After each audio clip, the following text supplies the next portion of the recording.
주님의 은혜와 평안이 여러분과 또 여러분의 가정 가운데 함께 하시기를 기원합니다. 우리나라의 기록을 책임지시고 또 제1호 기록학자이며 정부 기록물이랑 사건이라든지 문화 등을 많이 기록하셨던 김익한 교수님이 계십니다. 김익한 교수님께서 책을 하나 쓰셨는데 그 책의 제목이 거인의 노트라는 책입니다. 책의 내용을 보면은 기록에 대한 중요성을 계속해서 이야기하고 있습니다. 우리가 경험하고 또 우리가 습득하고 우리가 학습한 많은 정보와 지식을 잘 기록하면은 우리의 인생의 방향을 잘 잡을 수 있고 우리가 성장할 수 있다라는 그러한 내용들이 담겨져 있습니다. 책을 읽다 보면은 우리는 정말 좋은 문구라든지요, 좋은 생각이라든지요, 아니면 내가 누군가에게 들은 좋은 정보를 우리가 늘 기억하고 우리의 생각 속에, 우리의 마음 속에 붙잡고 싶어 합니다. 그래서 우리는요, 메모를 하기도 하고요, 밑줄을 긋기도 하고요, 혹은 그것을 외우기도 합니다. 그런데 잘 외워지지 않는 경우가 너무나 많이 있습니다. 내가 분명히 그 글귀를 꼭 내가 붙잡아야지 하고 있는데 시간이 지나다 보면은요, 어느 순간 그 글귀가 사라져 버리고 맙니다. 저도 제 책에 보면은 많은 메모들이 있는데 도대체 어떤 메모를 했는지 기억이 나지 않는 게 너무나 많이 있습니다. 그런 것이 우리의 머리가 나빠서도 아니고요, 우리의 기억력이 나빠서도 아니라고 합니다. 그 이유는 우리의 기억은 휘발성을 갖고 있다라고 말합니다. 어느 순간 사라져 버린다라는 것이죠. 그렇기 때문에 우리가 이것을 잊지 않기 위해서, 우리가 붙잡기 위해서 해야 될 것이 책의 저자는 기록을 해야 한다라고 말합니다. 그러면서 메모와 기록에 대한 차이점을 이야기합니다. 메모는 우리가 자유롭게 쓰는 글입니다. 우리가 책을 읽다든지 아니면 어떤 생각을 할 때 떠오르는 것들, 아니면 내가 중요하다고 생각하는 것들을 자유롭게 틀에 잡히지 않게 쓰는 것들이 메모라라는 것들이지요. 그런데 이러한 메모들이요, 정리되지 않으면은 곧장 잊혀지기 쉽다라고 말합니다. 그래서 기록은 이렇게 조각나고 또 이렇게 흩어진 많은 메모들을 질서정연하게 잘 정리하고 간결하게 쓴 것이 바로 기록이라고 말합니다. 그래서 기록은 우리 머릿속에서 잘 정리되기 때문에 기억에 남게 된다라고 말합니다. 즉 기록은 내 안에 계속 남게 되는 글이라고 그는 말합니다. 우리는 살아가면서 정말 중요한 글귀라든지요, 정말 내 인생에 꼭 붙잡고 싶은 그런 문구라든지요, 생각과 정보들을 우리는 붙잡고 싶어합니다. 특히 우리 그리스도인들은 어떠합니까? 말씀을 들을 때에 정말 하나님께서 내게 위로를 주시는 말씀, 내게 은혜를 주시는 말씀, 나에게 힘을 주시는 말씀, 주저앉은 나를 다시 일으키며 정말 귀하게 주시는 많은 하나님의 말씀들을 우리가 붙잡고 싶어합니다. 그래서 우리는요, 그 하나님의 말씀을 메모하기도 하고 암송하기도 하고 그것을 계속해서 묵상하면서 그 말씀들을 내 마음판에 새기려고 하지요. 사랑하는 성도 여러분, 여러분의 지금 마음에는 어떠한 글귀들이 새겨져 있습니까? 그리고 여러분의 마음판에는 어떠한 하나님의 말씀들이 새겨져 계신지요? 구약 성경은 크게 네 가지로 나누고 있습니다. 첫 번째는 율법서, 그리고 역사서, 그리고 예언서와 지혜서로 나누어져 있습니다. 율법서는 하나님의 뜻이 담긴 명령의 말씀들이 율법서라고 말합니다. 그리고 역사서는 하나님께서 이 땅 가운데 어떻게 일하셨는지, 어떤 일들을 행하셨는지를 나타내는 게 역사서입니다. 그리고 예언서는 우리가 살아가면서 하나님께서 주시는 귀한 말씀들을 담은 것이 바로 예언서이고, 오늘 우리가 함께 나눌 잠언서가 담겨져 있는 지혜의 말씀은 지혜서는 바로 오랜 세월 동안 믿음의 사람들이 하나님의 말씀으로 붙잡고, 하나님의 말씀 붙잡고 살아가면서 축적한 기록들이 담겨진 게 바로 지혜서입니다. 그중 오늘 우리가 함께 나눌 잠언은 정말 수많은 믿음의 사람들이 정말 말씀으로 살아가면서 얻은 많은 경험들과 많은 지식들을 가지고 우리가 이 땅 가운데서 어떻게 살아가야 되는지를 담겨놓은 것이 바로 오늘 본문 잠언의 말씀들입니다. 그래서 이 잠언은 우리가 어떻게 살아가야 되는지, 정말 오랜 시간 동안 많은 정보와 많은 경험을 축적하면서 우리가 어떻게 이 땅 가운데 살아가야 되는지, 그 지혜가 무엇인지에 대해서 잠언 초반부에 이렇게 말하고 있습니다. 우리 함께 잠언 1장 7절에 있는 말씀 함께 읽도록 하겠습니다. 여호와를 경외하는 것이 지식의 근본이거늘 미련한 자는 지혜와 훈계를 멸시하느니라. 잠언 초반부터 여호와를 경외하는 것이 지식의 그리고 나중에는 지혜의 근본이라고 말하고 있습니다. 기초라고, 시작점이라고 말하고 있습니다.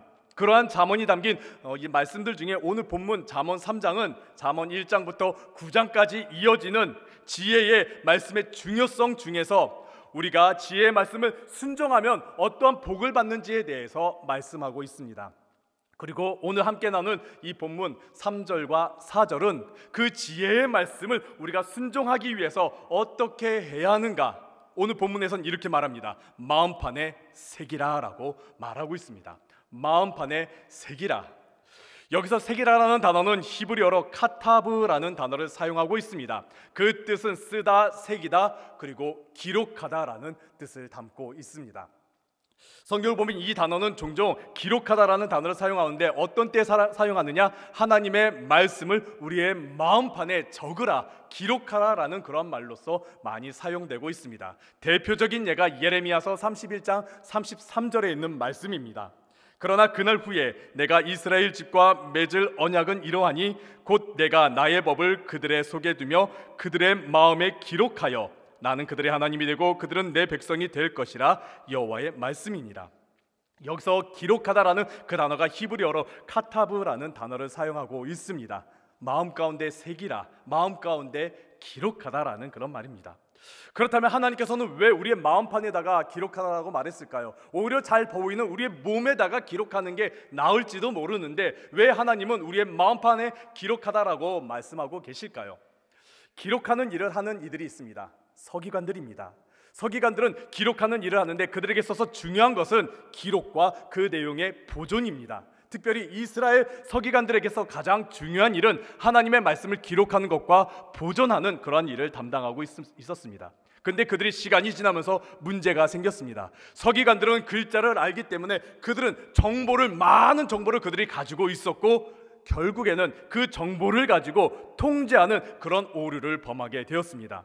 수많은 정보들을 가지고 자신들의 이득에 맞게, 자신의 입장에 맞게, 자신의 계획에 맞게 은폐하거나 축소하거나 혹은 확대 해석하면서 왜곡하면서 자신들의 이득을 따라 그 정보를 사용했던 것이 당시 서기관들의 문제점이었습니다. 이스라엘의 서기관들도 마찬가지였습니다. 하나님의 말씀을 가지고 하나님의 뜻이 아니라 자신들의 뜻에 맞게 그 말씀을 이용하는 그러한 잘못을 범해버리고 말았던 것이죠. 그래서 예수님께서 복음서에서 그들을 향해 강하게 질책합니다. 너희들이 말씀을 버렸도다, 너희들이 말씀을 버렸도다 하면서 마태복음 23장 27절에 이렇게 강하게 질책하십니다. 화 있을진저 외식하는 서기관들과 바리새인들이여, 회칠한 무덤 같으니 겉으로는 아름답게 보이나 그 안에는 죽은 사람의 뼈와 모든 더러운 것이 가득하도다. 서기관들, 너희들 겉으로는 화려하다, 겉으로는 아름답다, 겉으로는 너희들이 하나님의 말씀 가지고 사는 것 같다. 그러나 너희들의 마음 가운데, 너희들의 마음판 가운데, 너희들의 속 가운데는 하나님의 말씀이 없다. 온갖 더러운 것과 욕망과 너희들의 욕심만 가득하구나라고 예수님께서 질책하시는 것이지요. 그래서 하나님께서는 우리의 육체라든지 우리 눈에 보이는 것에 기록하는 것보다 먼저 우리의 마음판에 기록하라라고 말씀하고 있습니다. 그러면 우리의 마음판에 하나님의 어떠한 말씀을 기록해야 될까요? 하나님의 어떤 말씀 우리 마음판에 기록해야 될까요? 그리고 그 기록한 말씀을 우리가 어떻게 보존해야 되며 우리가 그 기록한 말씀을 가지고 살아갈 때 하나님께서 어떠한 은혜와 복을 더하여 주실까요? 오늘 이 부분에 대해서 여러분과 함께 나눠보도록 하겠습니다. 먼저 우리는 우리의 마음판에 하나님의 인자와 그리고 하나님의 진리를 새겨야 합니다. 우리 함께 3절에 있는 말씀 함께 읽도록 하겠습니다. 인자와 진리가 내게서 떠나지 말게 하고 그것을 내 목에 매며 내 마음판에 새기라. 여기서 인자함은 히브리어로 헤세드라는 단어를 사용하고 있습니다. 그리고 진리라는 단어는 히브리어로 에메트라는 단어를 사용하고 있습니다. 우리가 잘 알다시피 헤세드라는 말은 인자함, 친절, 자비, 사랑, 은혜, 긍휼 등의 뜻을 가지고 있습니다. 특별히 성경에서 헤세드라는 히브리어를 사용할 때는 하나님의 은혜와 하나님의 사랑을 나타내고 있지요. 진리라는 그 히브리어 에메트라는 단어의 어원은 우리가 잘 아는 아멘이라는 그런 단어입니다. 그래서 뜻은 진실, 또 진리, 확실, 참됨이라는 뜻을 가지고 있습니다. 우리의 마음판에 새겨야 될 하나님의 말씀, 하나님의 인자하심과 하나님의 진리, 그것은 바로 하나님의 은혜와 하나님의 진리, 진실된 말씀, 그 약속의 말씀들을 새겨야 한다라는 것입니다. 하나님께서 우리에게 베푸시는 그 은혜의 말씀들, 하나님께서 우리에게 주시는 그 변함없는 그 약속, 진리의 말씀들을 우리의 마음판에 새겨야 한다라는 것이지요. 이를 우리 마음판에 새기라라고 오늘 본문 가운데 말씀하고 있습니다. 고대 이집트인들은 기록하는 것은 반드시 현실로 이루어진다라는 믿음을 가지고 있었습니다. 그래서 고대 이집트인들은 벽화라든지 아니면 많은 곳에 자신들이 원하는 것들을 적었습니다. 고대인들이 그러했습니다. 고대인들이 적어놓은 많은 동굴 벽화를 보면은요, 뭐 휘황찬란하기도 하고 도대체 어떤 의미인가 싶기도 하지만은 그 모든 대부분의 내용들은 자신들이 원하고 자신들이 소망하고 자신들이 이루고자 하는 그러한 것들을 기록했던 것입니다. 그런 것들은 고대인뿐만이 아니라 우리 현대인들도 마찬가지입니다. 많은 현대인들이 자신이 원하는 것, 자신이 되고자 하는 것들을 기록하면서 준비하는 모습을 가지고 있습니다. 그 대표적인 예가 요즘에 최근 유명한 메이저리그 선수, 동양 선수인 오타니 쇼헤이 선수입니다. 동양인임에도 불구하고 그는 메이저리그에서 최고의 선수로 인정받고 존경받고 있는 선수입니다. 근데 그에게 있어서 더 유명한 것이 하나가 있습니다. 그가 고등학교 15살 때에 기록했던 자신의 미래의 계획표, 바로 오타니 만다라트라고 불리는 그 계획표입니다. 자신이 어떻게 되기를 바랐는지 그런 마음으로 그가 고등학교 시절 15살 때에 자신의 미래에 대해서 기록했고 계획했던 내용입니다.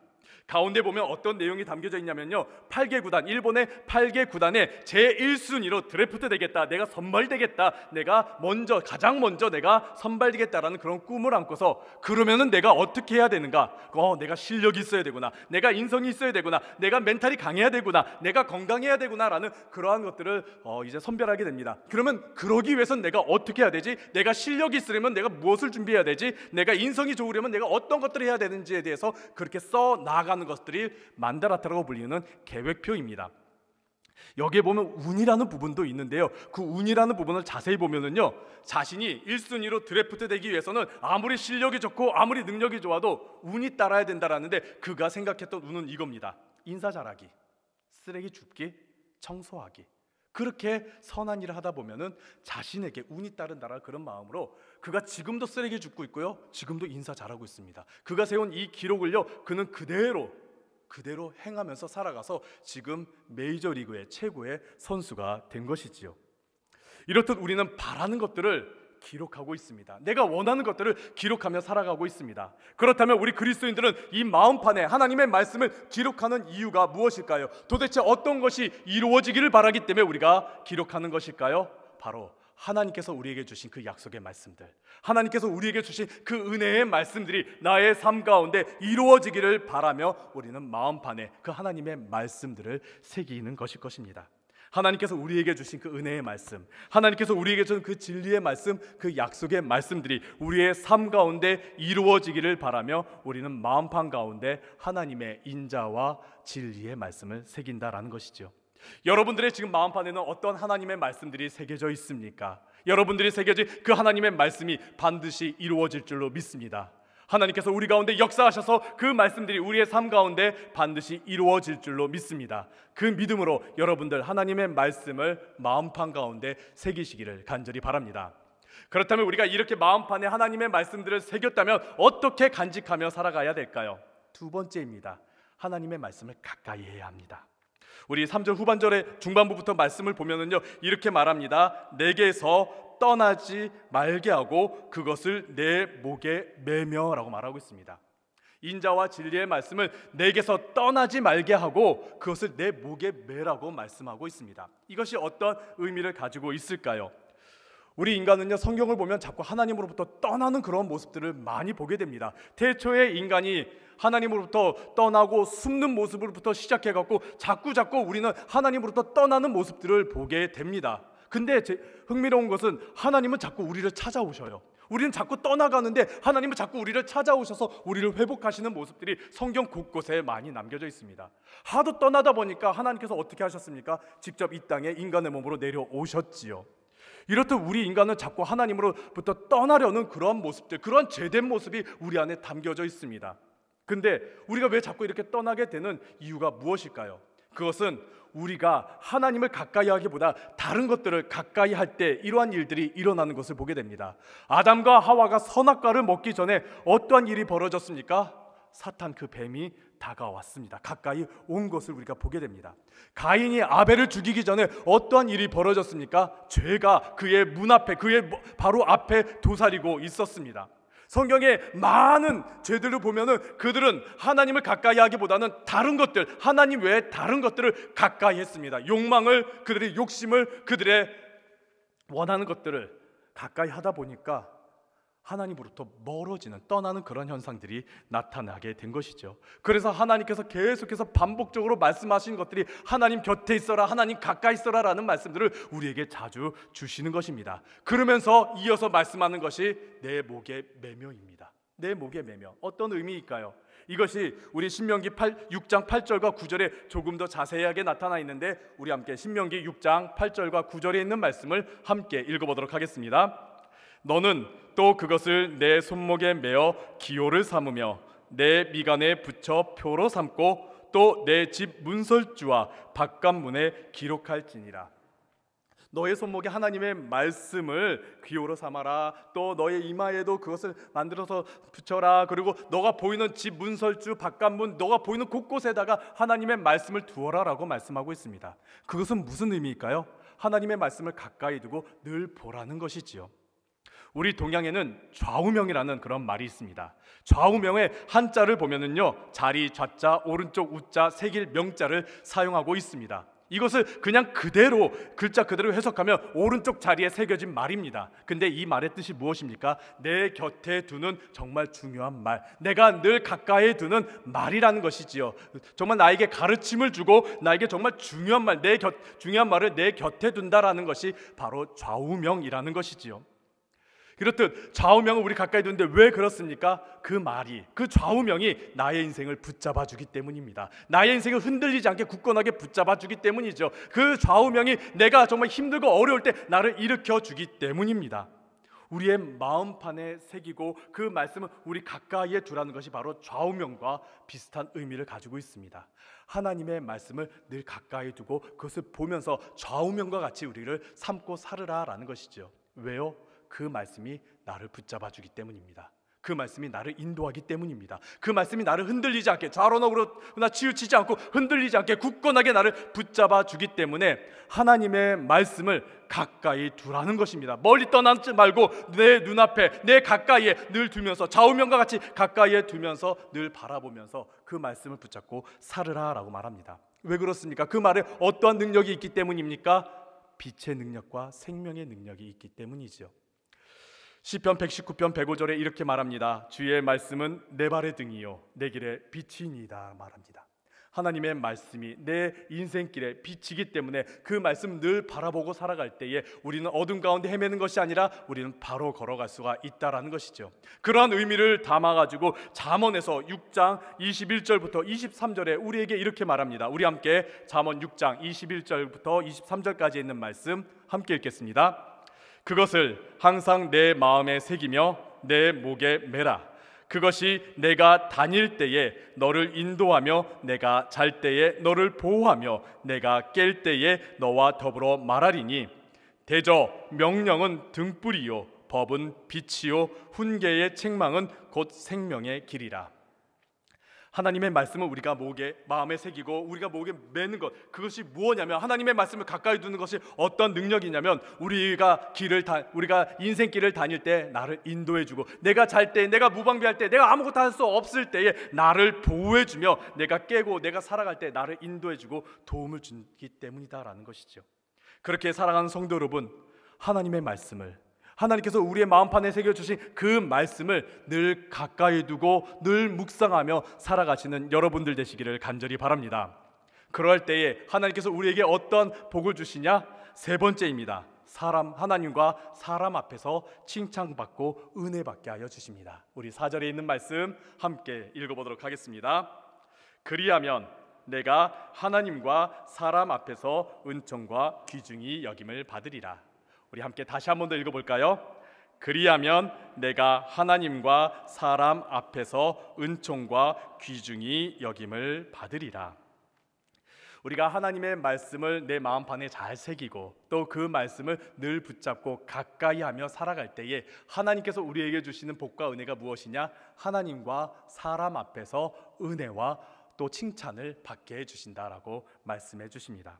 우리가 하나님의 말씀을 마음에 잘 새기고 또 잘 지키고 잘 행하면은 하나님께서 하나님과 사람 앞에서 칭찬받게 하고 은혜를 받게 해주신다라는 것입니다. 이렇게 정말 살아가신 분들이 굉장히 많이 있습니다. 정말 하나님의 말씀을 붙잡고서 또 그 말씀대로 살아가면서 그 말씀을 늘 묵상하면서 살아가니까 하나님께서 그에게 많은 복을 더하여 주시고 또 많은 사람들에게 인정받는 그러한 삶을 사셨던 분들이 많이 계십니다. 기도의 사람 찰스 피니 목사님, 그는 하나님의 말씀 붙잡고 자기의 마음판에 이렇게 새겼다라고 말합니다. 기도는 하나님을 변하게 하는 것이 아니라 우리 자신을 변하게 한다. 이 말씀을 그가 붙잡고서 그가 기도했습니다. 많은 사람들을 위해 기도했습니다. 그러자 미국의 영적 대각성이 일어났습니다. 영국의 위대한 설교가 찰스 스펄전 목사님은 하나님의 말씀 붙잡고 하나님만 바라보라, 하나님만 바라보라라는 말씀을 마음판에 새기고서 말씀을 전하자 많은 사람들이 변화되고 영국에서 가장 영향력 있는 사람이 될 수 있었습니다. D.L. 무디 목사님은 이런 것을 새겼다라고 말합니다. 나는 할 수 없다, 그러나 하나님은 하실 수 있다라는 그 말씀을 붙잡고서 기도하니까 정말 많은 응답을 받았다라고 말합니다. 이렇게 우리가 하나님의 은혜와 진리를 마음에 새기고 또 믿음으로 나아갈 때 하나님께서 우리의 삶을 변화시켜 주시고 우리를 놀랍게 사용하시는 것을 우리는 보게 됩니다. 그러한 일들이 정말 많이 일어나고요. 정말 제가 소개하고 싶은 사람이 한 명 있습니다. 미국의 1900년대 테네시 주지사를 지낸 벤 후퍼라는 분이십니다. 벤 후퍼, 그는 자서전을 하나 썼는데 그의 자신의 어린 시절에 관한 자서전을 하나 썼습니다. 근데 제목이 이렇습니다. 원하지 않은 아이, 원치 않은 아이. 그런 제목으로 자기의 자서전을 썼습니다. 내용은 어린 시절 원치 않은 아이이기 때문에 사생아로 태어났기 때문에 너무나 많이 힘든 시간을 보냈던 그런 일들을 써 나아갔습니다. 특별히 동네 많은 어른들이 벤 후퍼를 향해 이렇게 놀리면서 괴롭혔다고 합니다. Who's your daddy? Who's your daddy? 내 아빠 누구니? 내 아빠 누구니? 자신의 아빠가 누군지 모르는 상태에서 살아가는 그 사생아일 때 너 아빠 누구니? 그렇게 질문하면서 괴롭혔다고 말합니다. 그러자 벤 후퍼는 사람들을 피해서 살아가게 되었지요. 그러던 어느 날 마을에 젊은 목사님이 부임하셨습니다. 그 젊은 목사님이 부임하셔서 말씀을 전하고 예배를 인도하실 때 벤 후퍼는 사람들이 자기를 알아보지 못하게 하려고 예배 시작하면은 맨 뒤에 가서 앉아 있었습니다. 그리고 예배가 끝나기 전 축도할 때에 바로 그냥 도망치듯이 나아갔습니다. 젊은 목사님은 그 모습을 보면서 의아하게 여겼습니다. 도대체 저 아이는 누구기에, 도대체 저 아이는 무슨 사연이 있기에 왜 저렇게 도망치듯이 나아가는 것일까? 그렇게 지나다가 어느 날 벤 후퍼가 깜빡하고서 일찍 나가지 못했습니다. 그렇게 해서 목사님을 결국 만나게 된 것이죠. 그 젊은 목사님은 벤 후퍼를 향하여 이렇게 말했습니다. 너는 누구니? 그리고 내 아빠는 누구니? 주변이 숙연해졌습니다. 왜 그런지 알기 때문에 주변이 숙연해졌습니다. 그렇게 심각해지는 분위기 가운데 그 젊은 목사님이 웃으면서 벤 후퍼에게 이렇게 또 말합니다. 아, 그래, 내가 누구인지 알겠다. 너는 내 아버지를 닮았기 때문에 금방 알 수 있어. 주변은 더 심각해졌습니다. 저 아이 아빠가 누구야? 이 주변에 있는 사람들 중에 하나야? 도대체 누구야? 알겠다는 도대체 누군 거야? 맞아, 심각한 그런 상황 가운데 놓여졌습니다. 근데 이어서 목사님이 이렇게 말했습니다. 내 얼굴을 보니까 너는 하나님의 아들이야. 벤 후퍼는 목사님의 그 말씀을 자기 마음판에 붙잡았습니다. 새겼습니다. 그것이 나에게 주신 하나님의 말씀이라고 여기면서 마음판에 단단히 새기면서 그는 열심히 공부했습니다. 그러면서 법과 대학에 진학했고 또 열심히 살아가면서 변호사가 되었고, 그러면서 그 하나님께서 나는 하나님의 아들이야라는 그 말씀을 붙잡고 정말 열심히 살면서 그는 미국의 하원 의원이 되었습니다. 그리고 1911년 테네시주의 31대 주지사가 그가 되었습니다. 그가 주지사가 된 날 이렇게 말했다고 합니다. 그때 자기가 어린 시절 그때 목사님께서 자신에게 너는 하나님의 아들이야 말을 그때가 바로 테네시주의 주지사가 태어난 날입니다 라고 말합니다.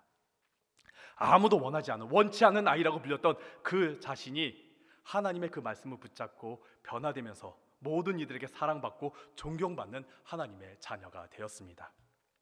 우리가 하나님의 은혜와 그 진리의 말씀을 마음에 새기며 살아갈 때에, 그 말씀을 늘 붙잡고 그 말씀을 늘 가까이하며 살아갈 때에 하나님께서 우리의 삶에 큰 변화를 일으켜 주십니다. 많은 사람들로부터 또 하나님으로부터 인정받는 하나님의 놀라운 일들이 우리의 삶 가운데 일어납니다.